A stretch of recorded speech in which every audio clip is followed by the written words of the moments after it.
Massive mountain ranges stretch through western America.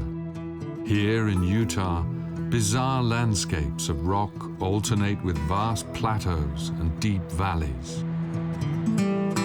Millions of years ago, this area was full of dinosaurs.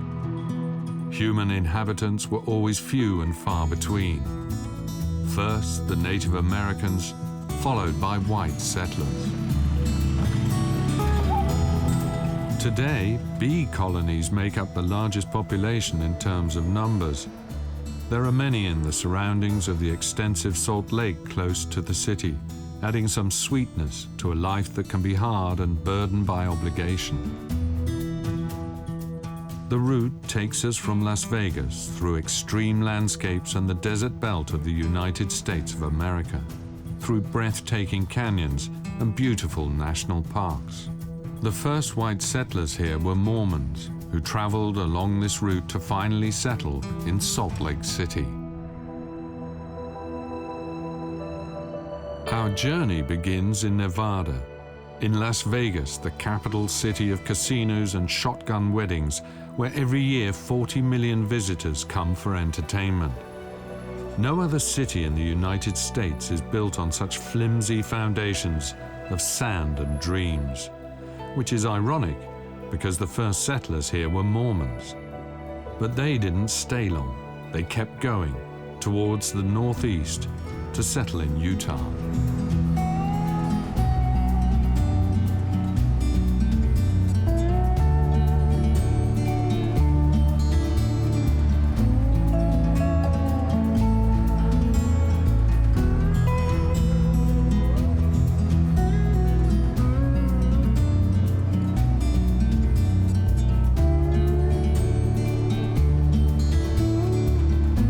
Also leave Las Vegas behind us.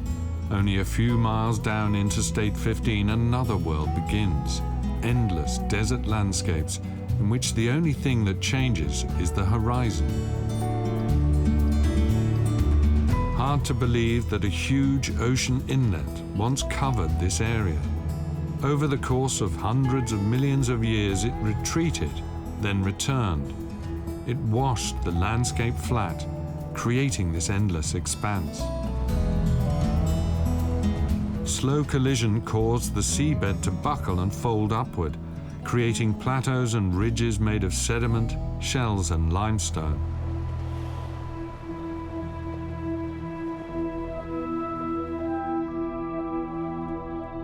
After only 200 miles, we leave the interstate and head east.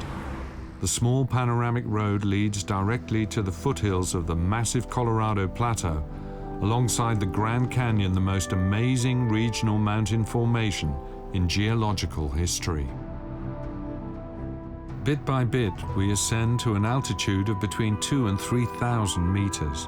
The air becomes thinner. For mile upon mile, we are immersed in a fairy tale landscape, devoid of people.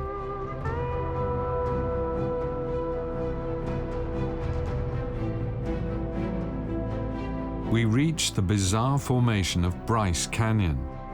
The Pajute people gave it the descriptive name, red rocks standing like men in a bowl-shaped recess.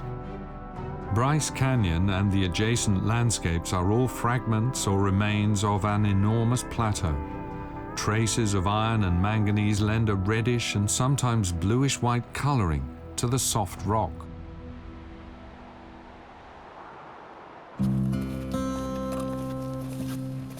Park Ranger Anton Yalk stands on the edge of an amphitheater with a sheer drop of 240 meters. This miracle of stone is a result of erosion. In order to ensure that the process is not accelerated artificially, Anton monitors the air quality over an area of 100 square miles. What I'm doing here in Bryce Canyon National Park is going out to multiple locations in this main amphitheater area. When I'm out here, I'm measuring the humidity, the altitude, the temperature, and our wind speeds at those locations. All four of these give us a good understanding of the air quality here in the park. Clean air is essential to the stunning views here in Bryce Canyon, and that is one of the things we want all our visitors to experience, are the stunning views in this area.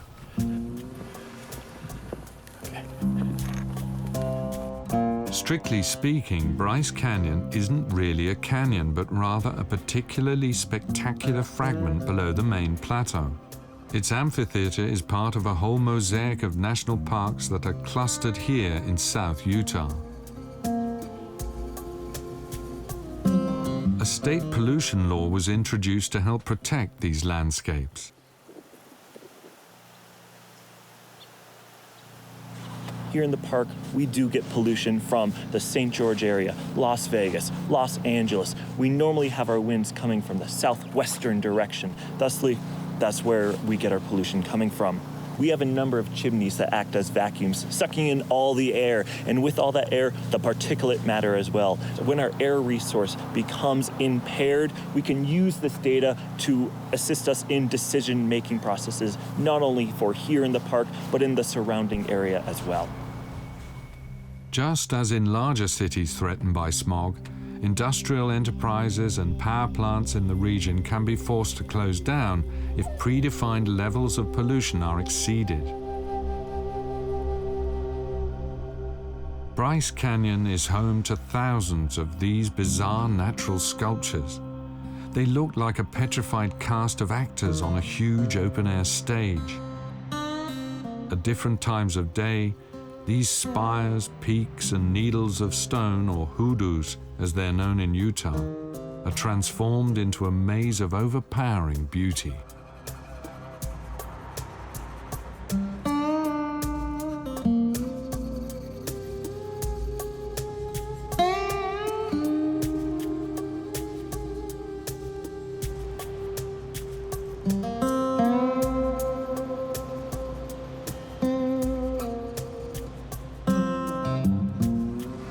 From Bryce Canyon, the scenic byway number 12 takes us directly to the next national park, Grand Staircase Monument. It's a massive plateau that is eroding at its corners, but remains intact in large blocks in its center.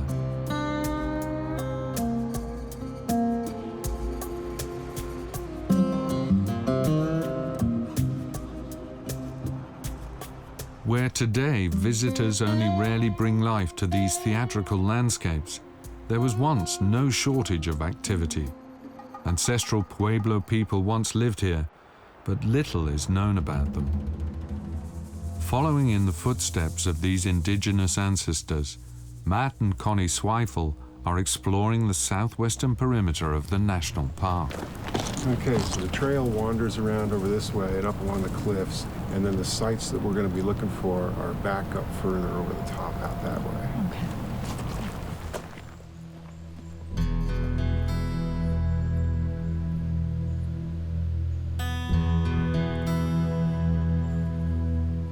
This archaeologist couple are exploring the Escalante River Canyon, a part of the Escalante Staircase National Monument.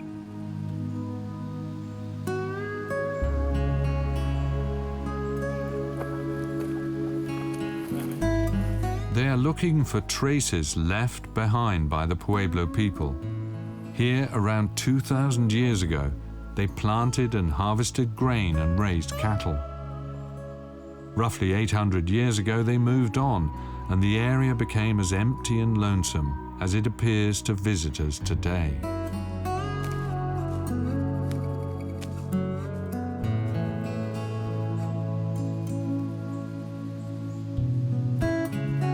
First Nation peoples lived scattered throughout these valleys. Their cave paintings can be recognized from afar, once first spotted. We've got two really nice bighorn sheep here, some horns on that one. And then down here, see this spiral has a lot more desert varnished patina on it, so it's probably, it could be much older than the sheep here. Yeah, and the sheep has an atlatl dart stuck in the top. Yeah, it does. This little tiny symbol here shows the atlatl dart, probably most likely a hunting scene. So let's go ahead and start documenting some of this while we're here. Sure. What we like to call rock art, Native Americans prefer to call it rock writing. Now, what they're actually saying here is a good question.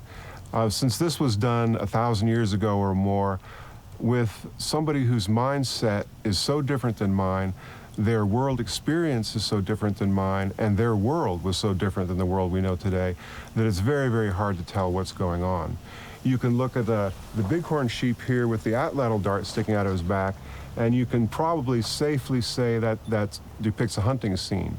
But at the same time, many of these elements are often clan symbols. And the Hopi today can look at this rock art and recognize their clan symbols, which I think is fantastic. They have a direct tie of 1,000 years or more to the people who left this rock art here, and they can recognize clan members, which is almost like family members from 800 or 1,000 years ago.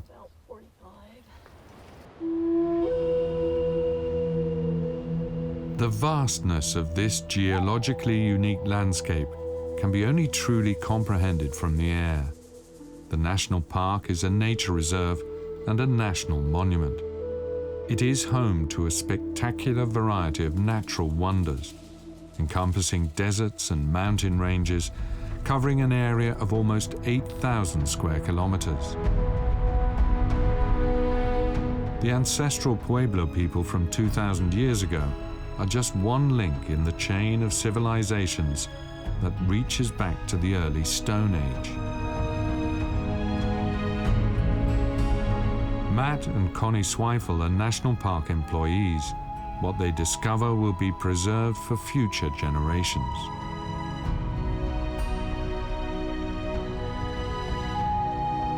Okay, so we look at this really wasp-waisted one on the end over here on the left side, and it's got an atlatl. I see. And then next to them, you've got these great big anthropomorphs of some kind with the antlers, and that's a very Fremont kind of thing. With the horns. Yeah, the big horns on them. And the necklaces. Yeah.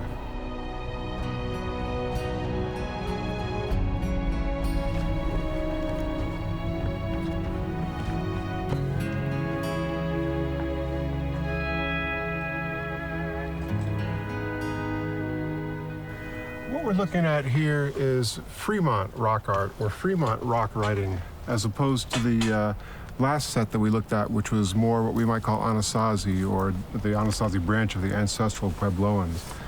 And the Fremont stuff that you see here is characterized by these great big horns on top of these anthropomorphs. You can see the antlers on the head, probably an antler headdress of some kind. That's very characteristic of the Fremont rock art that we see around here, as opposed to some of the other ancestral Puebloan rock art that we've seen around here. Why they painted this here in this particular location is probably because of its location. You can see it here in a big prominent spot that you can see from anywhere in this valley. As you walk up and down this canyon, you're going to look up and see this, and it's telling you something about maybe whose turf you're on, whose territory you're on, or something akin to that. We're not really sure. But this is an example of public rock art. The Fremont Indians left only this behind, no other chronicle of their civilization. Thus, they were named after a river. Attempts are being made to discover if the Fremont Indians constitute one ethnic group, distinct and more sophisticated than the other Pueblo peoples.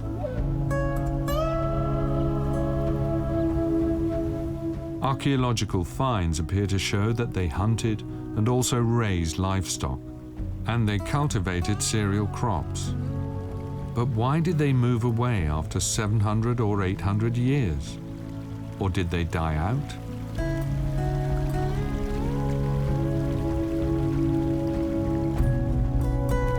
Archaeologists like the Zweifels are still looking for answers. The landscape appears so empty that it is difficult today to imagine that the area was once well populated. Well, we're sitting in the Escalante River drainage, and the Escalante River basically formed the canyon that you see around you over millions of years. And what you see up behind me are what we call granaries. They were built by the Fremont people in prehistoric times, and they're at least 1,000 years old, could be older, and they were used to store grain. And so these that you're seeing today are in a location that is protected from the weather. And so, in fact, the wood that you're seeing there is actually over 1,000 years old. The inaccessibility of something like this is really quite stunning. when you look at it, it's got 20 or 30 feet of vertical cliff below it.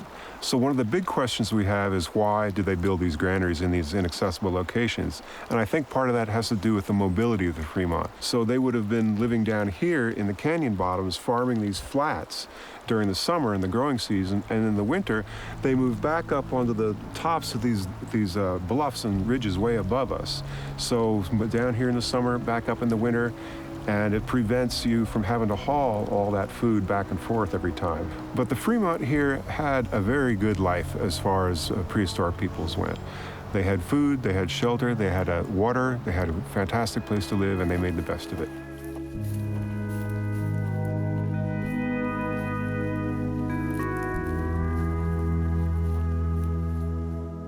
After the Fremont Indians, nobody lived in this area for 600 years. Only towards the end of the 19th century was the area repopulated. They probably followed the trail of vegetation and the little water there was. Those that came were escaping persecution and looking for their promised land. All the settlements of Utah were founded by Mormons, nearby Escalante with its 800 inhabitants too. The Griffin family ranch lies on the outskirts, bordering a sparse prairie. The Griffins are strict Mormons, like almost everyone in Escalante. They believe in simplicity and family values. Alcohol is frowned upon and gambling forbidden. All the men are cowboys. Their children learn to ride and throw a lasso from an early age.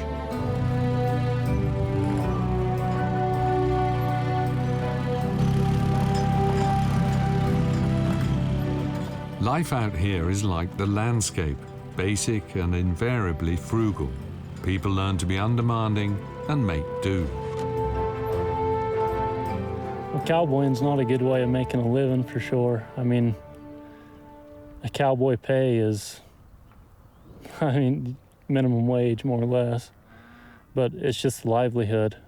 It's just, your kids know how to work, you make an honest living. It's just a good way to live life. Will Godsey lives here in Escalante with his large family clan. Today he's teaching his youngest son how to use the lasso. Okay, Docs, we'll pull the dummy around a couple laps, and then you just follow her. But follow her so you're sitting about right here on your horse, okay? Because this is where you'll rope it from. Okay. And just stay at a consistent distance away from this dummy, so when you do start roping it, all you have to worry about is roping and not riding, okay? Okay, so we'll drag it a couple laps around, and then you can get your rope down and start roping, okay? Yes, sir. Okay, you ready? Yes, sir.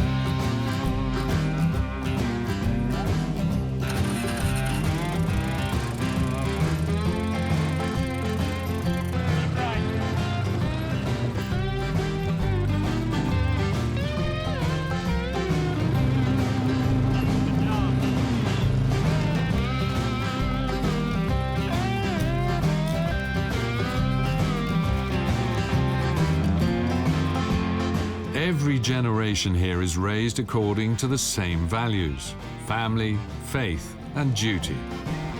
Good job, Doc. That was just right. You kept her right in where she needed to be. Okay, you're doing good. Good position on her. Okay? Thanks. So just ride right where you need to be, and then look at your spot and rope it, okay? Yes, sir. Good job. It's not so much raising cattle as it is raising kids. It's a way to teach your kids to work. I have some grandkids that are becoming very good cowboys. And if you need them to do something, they don't hesitate to do it. They don't whine around, they'll jump up and do it, and they learn how to work.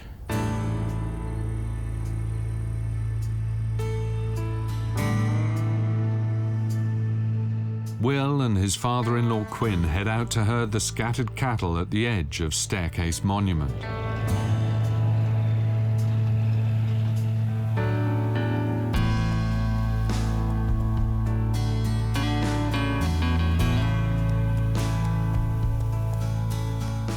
The city of Escalante is surrounded by the large rocky plateau.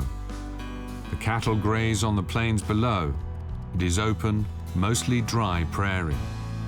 The land is expansive and unfenced, with grassy knolls, rocky gullies, and a geology that goes back hundreds of millions of years. Will and Quinn's ancestors came here at the end of the 19th century and stayed. Cattle ranching was a way of life. They are cowboys through and through, but they can no longer survive on cattle raising alone. The land is too arid. Quinn has a part-time job in town as a telephone salesman. Will works on one of the bigger ranches.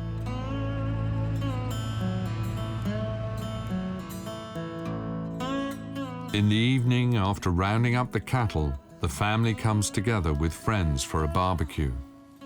First they pray, then they eat. Somewhere in Utah, on the edge of the canyon and the plateau, beneath an endless sky.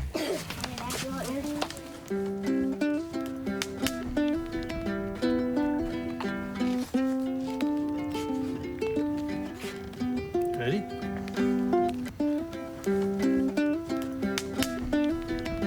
People that live here in Escalante like it well enough that it doesn't matter what their work is. Their work is whatever you can do to stay here. Ready? Here come the horses, see them run past the grandstand one by one, running with the wind. Sound of thunders, they race by. Everybody cheers, somebody cries, my horse gonna win. Run, horses, run. It's your day in the sun. Run, run, horses, run.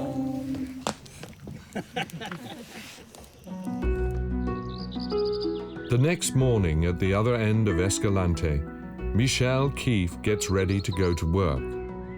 She came to this outpost 11 years ago from Wyoming, just for a time, she thought.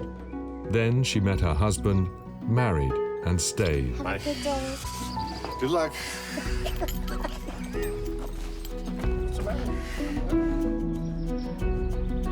Her husband is a forester.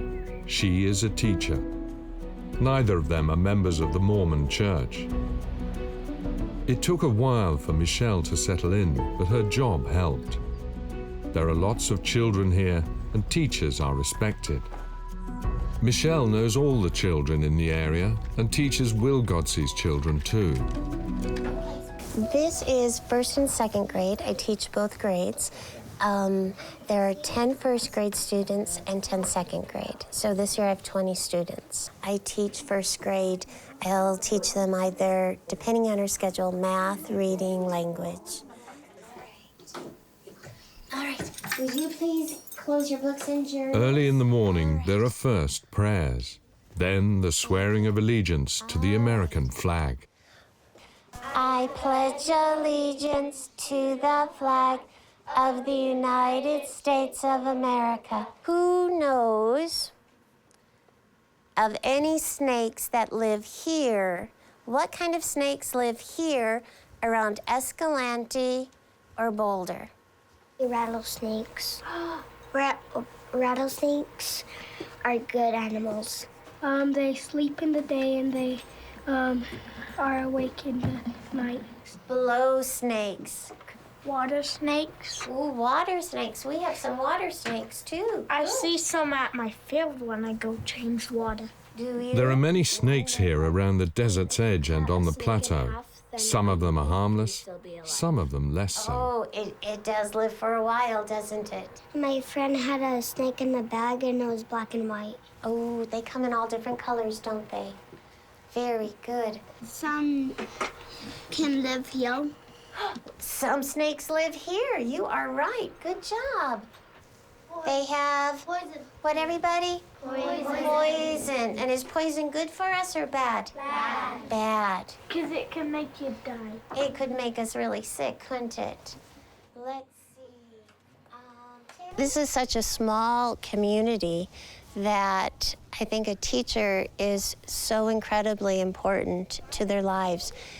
Some of them are very limited as far as their exposure to the world, and that's part of my job, to expose them to everything that's out there.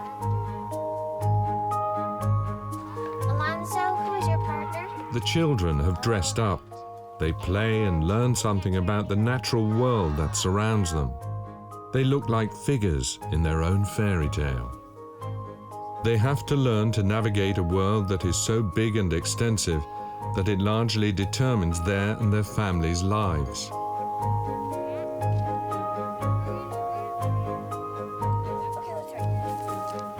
The biggest challenge is that we live so far away from a substantial sized city. So we spend a lot of time in our vehicles traveling because everything is so far away.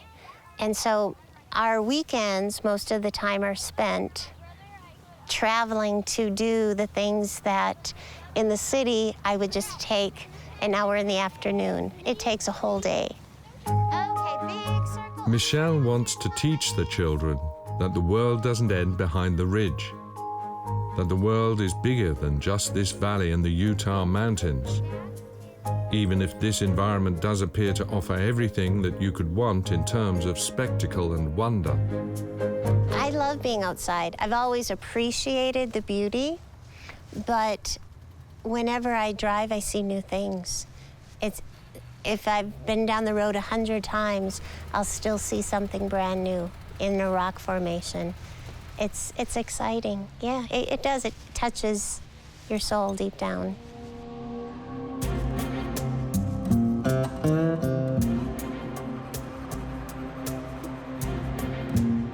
Beyond Escalante, the landscape is once again dominated by endless stone figures, plateaus, and pinnacles. An ocean of stone, pushed up from the ocean bed and since then eroded, collapsed, and broken in infinitesimal steps.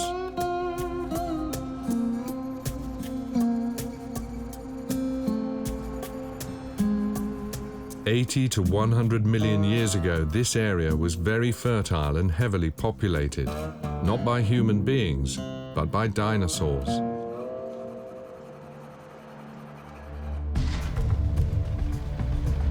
In the hunt for the remains of these oversized prehistoric inhabitants, the route takes us to the Kaparowitz Plateau. Nowhere in the world have the remains of more dinosaur species been discovered over recent years than here. The area south of Escalante is a hotspot for paleontologists like Dr. Alan Titus. He is researching Utah's prehistory and its former inhabitants. Alan Titus and his colleagues want to make the best of the moment. This area was practically devoid of humans for many hundreds of years, which is why unusual skeletal remains can sometimes be found not far beneath the Earth's surface. Most of the time they don't actually work out. They don't pan out to be anything. But that 10th time, you uncover something truly amazing. Well, this is how they all start. A little scattering of bone on the surface. And you very carefully brush and try to expose what's here. And most of the time, they don't pan out. They turn out to be a blown up or exploded piece of unidentifiable bone. But that 10th time, you get a treasure trove. You get a bonanza of bone with an animal that you can actually identify and put in place in this greater ecosystem.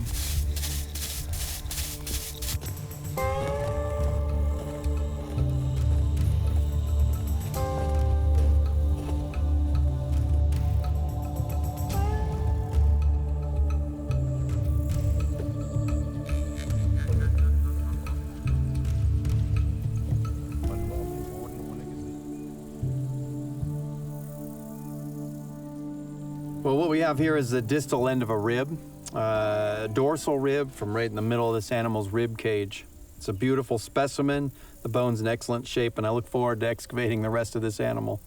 You know, it really is a rush, a real thrill to be the first person to see the remains of these giant animals 75 million years later, uncovering them out of the rock. And it begs the question, why are all these bones here in the first place? Well, 75 million years ago, southern Utah was a completely different place, a different planet even, if you will, with much higher rainfall, lower elevation, and completely covered in jungles. So such lush, verdant environments would have been very conducive to supporting large herds of these giant elephant-sized animals. The finds are then examined in a laboratory, and sometimes they succeed in putting together parts that create a whole. It's a sensation when a new species is discovered. This is one of our most important finds. This is Nasutoceratops titusii. It was named for myself back in 2013, so only 2 years ago. It's one of our newest dinosaurs. And I can't tell you how exciting it is to be the giver of a name to a dinosaur. It's actually your own little piece of immortality. Because as long as this science exists, this name will exist. And so it's kind of an honor to have such a wonderful and weird beast named after you.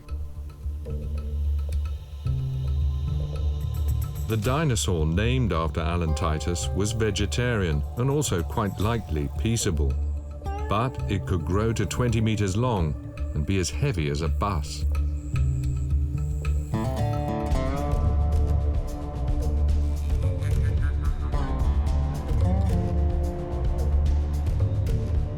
Each site is a little pilgrimage into the past for me to uncover a mystery. And I love the challenge of uncovering that mystery. Why did this animal die? How did it live? Did it live in a social group? These things are questions that I ponder at every site and make every site fascinating and its own unique adventure.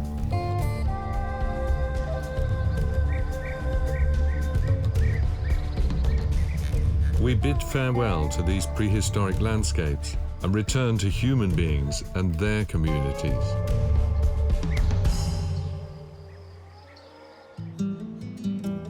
We head northeast, taking the small highways back onto Interstate 15 towards Salt Lake City.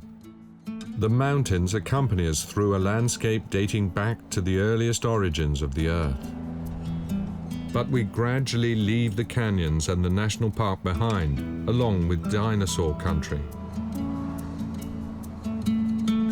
Little by little, the mountain ranges open up. They are not as dense, and now in the spring, most are still decked in snow.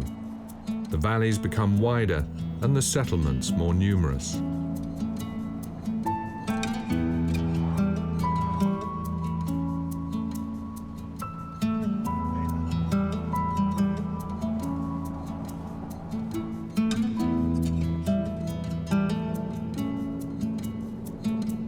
We come to Payson, only 60 miles from Salt Lake City.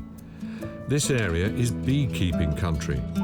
Although it is not ideally suited to bees, winters are hard and summers relentlessly hot. The cold season can be fatal, so the bees have to be brought inside for warmth or transported to warmer regions. Dustin Dusenberry brings the first 40 beehives back from California. I loaded them last night in the dark, and I drove all night long, and I got here, and it's daylight, and they're flying, but their home is here, so they will find their home and be able to relocate that way. And so I try not to move them more than 2 or 3 times a year. In California, they've pollinated the almond orchards and wintered there. Now the bees are becoming active after the long trip, which is why they are being sedated with smoke. The smoke makes them sleepy and less aggressive.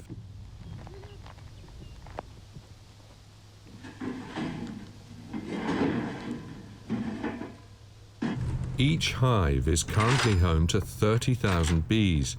Dustin and his son release over 1 million bees at the same time.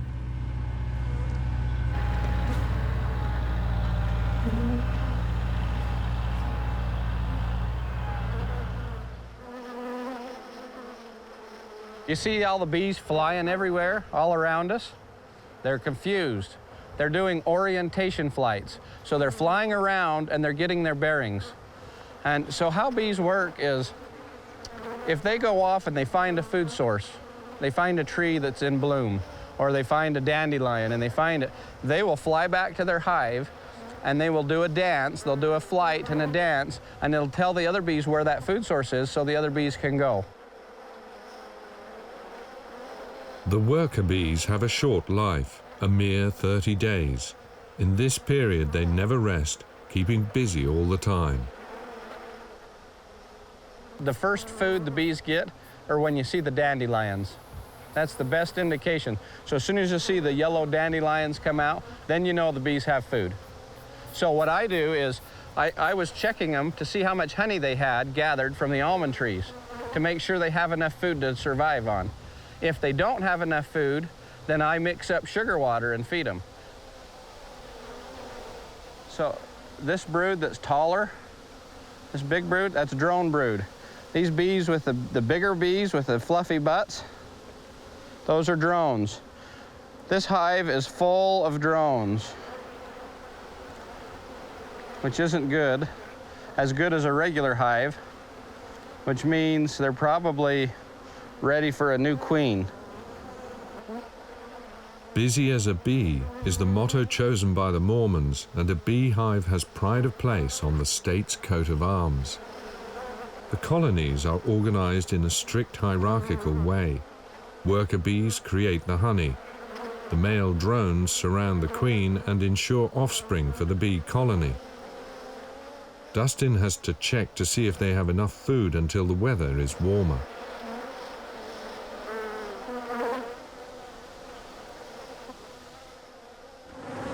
This is all honey, but it's for the bees, it's not for us. This is the bees' honey. This part is their babies. It's called brood.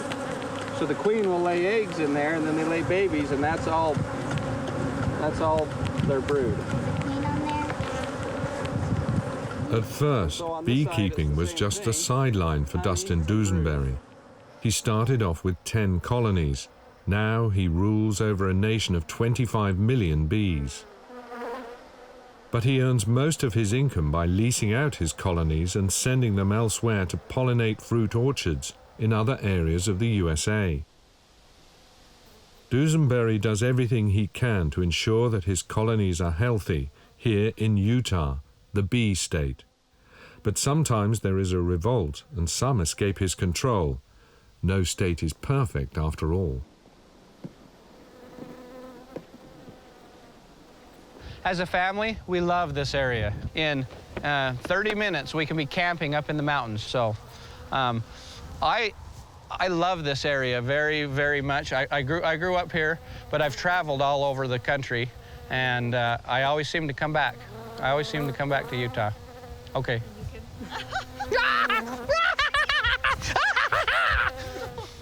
I watch like 5 fleas fly in your hat, and as you go like this.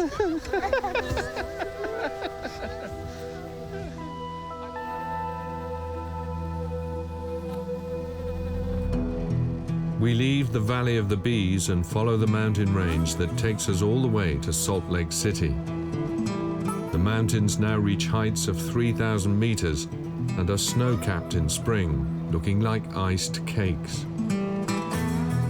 The interstate becomes wider, and around 40 miles from Salt Lake City, we arrive in Orem, a city with a university and a large lake. It is noticeable that there are many bakeries and confectioners here. Keisha Belingeri and her team work non-stop, like worker bees, in order to meet the massive demand for cakes. So we have Valentine's Day, we have Mother's Day. Those 2 days are our busiest weekends because everyone's coming to get cakes. And then we have Thanksgiving, we do pies. I spend extra time on those cakes and make sure all the piping and everything is perfect.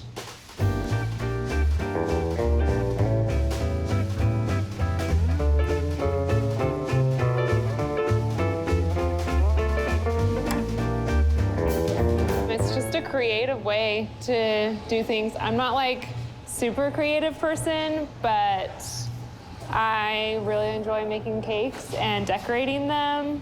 So it's like a fun, I'm just not sitting at a desk all day. Cake is something of a substitute for alcohol in Orem and in Salt Lake City. These cities are full of young people, but instead of meeting in bars, they meet in the city's bakeries. In the evenings and at weekends, you need to book to obtain a seat and a cake. We have these big cakes, and we slice them up so people can just come in and get one slice instead of like a whole cake. And so people will come in at nights and do like date nights and stuff and hang out with their friends, and they'll just eat like a slice of cake.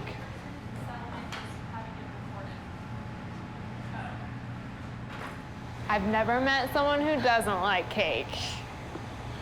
I think everyone likes some type of cake. The cakes are mostly heavy. Chocolate is very popular in Utah. Cream fillings add mass and weight.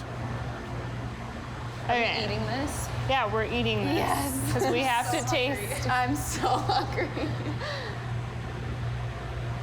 I made these, so I hope. Yeah, you have we're to- up to par. Just take the bigger one. Oh my gosh.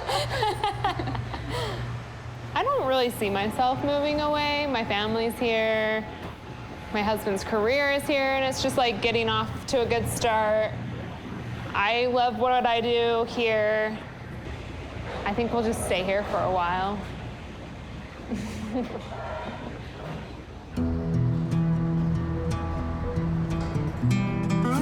Keisha moved from Las Vegas to Orem several years ago.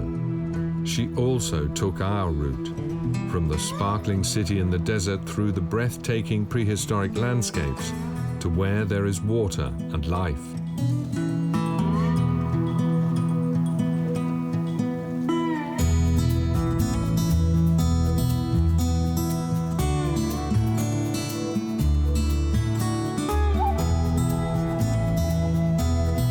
It's only a stone's throw from Orem to Salt Lake City. Utah's capital city was also originally founded by Mormons. It lies sandwiched between two mountain ranges in a broad valley. Salt Lake City is a busy and very young metropolis that over the last 10 years has made a reputation for itself as a second Silicon Valley. A world of modernity and high tech, nestling alongside the forbidding and yet awe-inspiring expanse of the large Salt Lake that gave the town its name.